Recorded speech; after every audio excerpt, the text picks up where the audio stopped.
नमस्कार दोस्तों, स्वागत है आपका हमारे चैनल धूप धनुषी आरती में। दोस्तों, जैसे आप लोगों में से कई का ये सवाल था कि ये अधिवास जो है दादा, क्या तंत्र में उसका उल्लेख है? क्योंकि कई जगह पर जो है गायत्री आदि के साथ भी जो है अधिवास की विधि आदि किए जाते हैं। जैसे कि कई लोग दुर्गा पूजा या काली पूजा में जो है उन्होंने अधिवास जो है वो जो तंत्रोक्त गायत्री होती है, यानी कि पूजा गायत्री जो होते हैं देवी के, तो उनके उसके साथ जो है कई उन्हें जो है ये विधि करते हुए देखा है। तो हाँ, बिल्कुल है, महानिर्वाण तंत्र में खासकर इसका उल्लेख है। अधिवास के विषय में जो है वो देवी गायत्री के साथ, यानी कि जिस भी देवी देवता की जो है अधिवास किए जा रहे हैं उनके गायत्री के साथ जो है ये किए जा सकते हैं। अधिवास को वैदिक विधि कहा जाता है। असल में ये जो है अधिवासनम ही जो है मूलतः अगर देखा जाए तो वो वैदिक विधि है। अधिवास जो कृत्य है वो असल में जो है वो लोकाचार से आते हैं। असल में ये जो द्रव्य आदि होते हैं ये तो वैदिक द्रव्य आदि नहीं है। मतलब वैदिक अगर यज्ञ समय की बात करें तो उसमें ये सारे द्रव्य आदि का प्रयोग नहीं होता था। ये सारे के सारे जो है ये जो लोकाचार के जो धर्म है उसमें ही जो है इसका मूलतः प्रयोग मिलता है। हमारे इतिहास भी यही कहते हैं, अगर शास्त्र में भी आप इसका खोज करते हैं तो वही आपको मिलेगा। तो लोकाचार की ही ये सारे विषय है जो प्रशस्ति पात्र में, यानी कि वरंडला आदि में जो है ये सारी चीज़ें जो है सजाकर जो किए जाते हैं ये असल में जो है लोकाचार का ही विषय है। पर जो मंत्र दुर्गा पूजा आदि में जो मंत्र आप लोग सुनते हैं, मतलब जिस मंत्र से अधिवास किए जाते हैं वो जो है वैदिक मंत्र है। अनेन शिला अनेन धान्य, इस प्रकार से उसके जो पूर्ण मंत्र जो बोले जाते हैं वो एक एक सूक्त होता है। ऋग्वेद से, यजुर्वेद से, सामवेद से जो है एक सूक्त जो है वो कहे जाते हैं। ये एक प्रकार से प्रार्थना मंत्र होता है। ये एक प्रकार से प्रार्थना वैदिक मंत्र होता है। तो वैदिक उन सूक्तों को जो है पाठ करते हुए जो है वो सारे द्रव्य आदि स्पर्श कराए जाते। तो मंत्र जो है वो मूलतः दुर्गा पूजा में खासकर जो है जो मंत्र जो कहे जाते हैं अधिवास के वो वैदिक मंत्र है, वो जो है वो वैदिक सूक्तम है। पर जो द्रव्य आदि है वो असल में अधिवास के अगर द्रव्य आदि की बात करें तो वो जो है वो लोकाचार का ही विषय है। पर क्योंकि मंत्र वहाँ पर वैदिक है तो इसीलिए उसे जो है वैदिक विधि कहा जा रहा है। तो लोकाचार के क्योंकि द्रव्य आदि है तो तंत्र में भी जो है कहा गया है कि अगर कोई जो है करना चाहते हैं अधिवास जो है, वैसे तंत्र में जो है आवश्यक विधि नहीं है।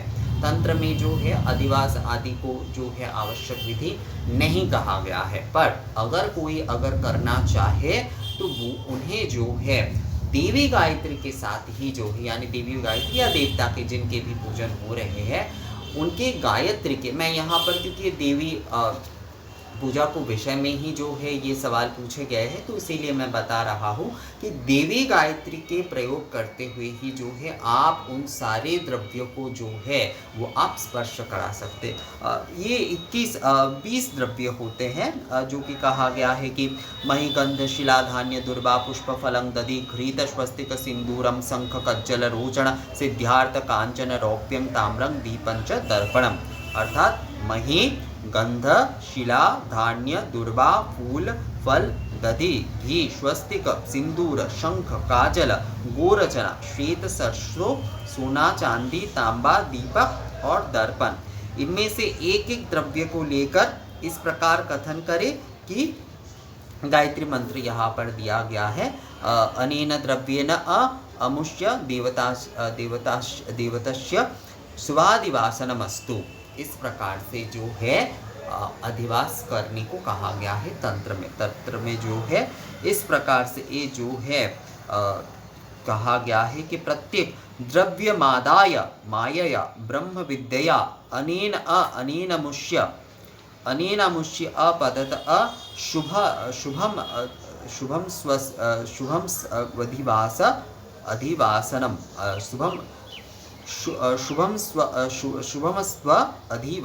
शुभमस्व अधिवासनम। अर्थात जो है अधिवास जो है वो गायत्री मंत्र के साथ इस प्रकार से करना होगा। अर्थात जैसे कि मही लिया, उसके बाद जो है गायत्री मंत्र बोलते हुए अनेन द्रव्येन अमुष्य देवतस्य शुभादिवासमस्तु, इस प्रकार से जो है वो आपको करना होगा कोई भी पूजा में।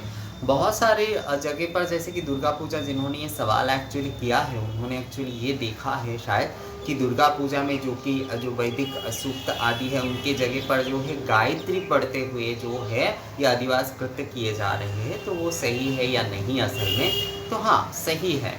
अगर कोई जो है उन वैदिक सूक्त आदि के माध्यम से नहीं करना चाहते या फिर नहीं कर पा रहे हैं, तो वो इस प्रकार से भी, यानी कि गायत्री जो है कहते हुए भी, देवी गायत्री बोलते हुए भी जो है वो दुर्गा पूजा के समय अधिवास कर सकते हैं उसमें। यानी कि अनेन अनेन द्रव्य न, गायत्री मंत्र बोलते हुए जो द्रव्य है वो स्पर्श कराते हुए, उसके बाद गायत्री बोलते हुए अनेन द्रव्य न दुर्गा देवताया शुभादिमास स्तु, इस प्रकार से जो है अधिवास जो है वो कर सकते हैं। वो बिल्कुल जो है अधिवास जो है वो कर सकते हैं दोस्तों। तो मूलतः जो है दुर्गा पूजा में जो हम अधिवास देखते हैं, मतलब दुर्गा पूजा में जो अधिवास मूलतः किए जाते हैं वो असल में जो है क्योंकि वैदिक मंत्र, वैदिक सूक्त के साथ जो है वो हर द्रव्य को स्पर्श कराए जाते हैं, तो इसीलिए जो है मूलतः कहा जाता है कि वो जो है वो वैदिक विधि है, क्योंकि उसमें मंत्र जो होता है, मंत्र मूलतः जो होता है वो जो होता है वो वैदिक मंत्र होता है, वैदिक सूक्त होता है। हर वेद के अलग अलग जो है, मतलब जिनका ऋग्वेद है वो ऋग्वेद अनुसार करते हैं, जिनका यजुर्वेद है यजुर्वेद, जिनका सामवेद है वो सामवेद अनुसार करते हैं। तो उसमें जो है उन मंत्रों का क्योंकि प्रयोग किए जाते हैं, तो इसीलिए जो है वो जो अधिवास जो है, मतलब वो जो मंत्र है वो क्योंकि वैदिक मंत्र है, तो इसीलिए जो है उसे वैदिक विधि मूलतः कहा जाता है, उसे जो है वैदिक विधि कहा जाता है। पर जो द्रव्य है, यानी कि ये जो सारे द्रव्य आदि जो है, मही गंध्य शिलाधान्य दुर्वा फूल फल दधि घी स्वस्तिक सिंदूर शंख काजल गोरचना सेत शस्त्रो सोना चांदी तामा दीपक दर्पण, ये सारे के सारे द्रव्य असल में जो है ये लोकाचार के, मतलब जो हमारे लौकिक धर्म है ना, ये सारे द्रव्य उसी से आया है।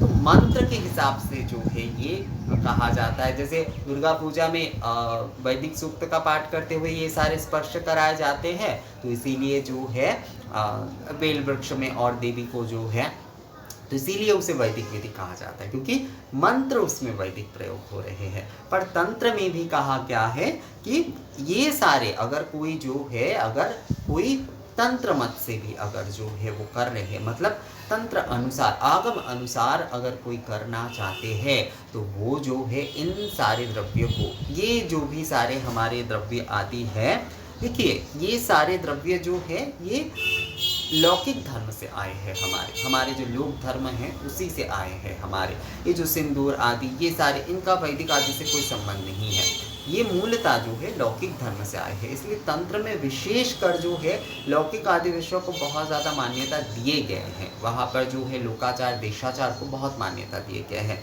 तो एक तो जैसे कि वैदिक सूक्त आदि के साथ जो लोग कर रहे हैं, तो वो उन्हें वैदिक विधि बोल रहे हैं अधिवास को, पर उन्हीं, मतलब यही सारे द्रव्य आदि के साथ आगम में क्या कहा जा रहा है, आगम में कहा जा रहा है कि देवी गायत्री के साथ जो है आप इन सारी द्रव्यों के साथ जो है आप अधिवास कर सकते हैं।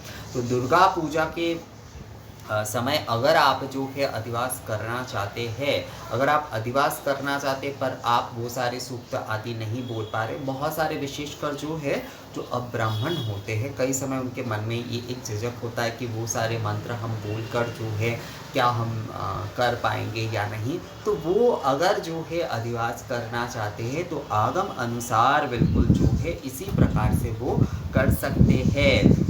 संपूर्ण ये कहा गया है कि महीगंध शिलाधान्य दुर्वा पुष्प फलं गदी घृत स्वस्तिक सिंदूर शंख कांचन रोचण सिद्ध्यार्थं कांचन रौप्य ताम्र दीपं च दर्पणं अधिवास विध विशुद्ध द्रव्याणि योजयेत प्रत्येक द्रव्यमादाय मायया ब्रह्म विद्यया अनेन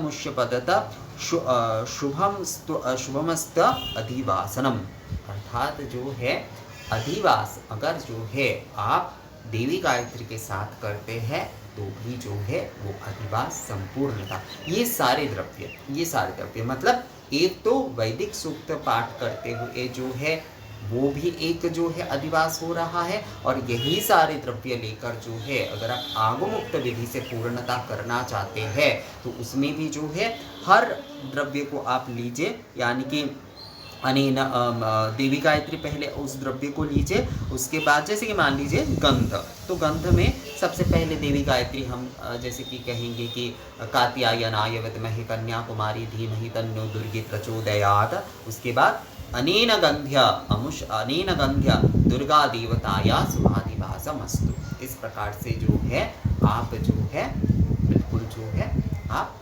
अधिवास कर सकते हैं। तो आगमुक्त विधि से जो है इस प्रकार से अधिवास कृत्य जो है वो आप कर सकते हैं। अधिवासनम अलग है, ये अधिवास कृत्य अगर आप करना चाहते हैं, मतलब वैदिक सूक्त ना करते हुए अगर आप आगमुक्त विधि से करना चाहते हैं तो उसमें आप गायत्री के साथ जो है ये आप कर सकते हैं। गायत्री के साथ उस द्रव्य को बोलते हुए जो है आप ये कर सकते हैं। तो यही था तंत्र में अधिवास के विषय में। तो मुझे लगता है ये विषय जो है आप लोगों को समझ में आ गया है दोस्तों। तो मिलते हैं आप सबके वीडियो में, तब तक के लिए नमस्कार।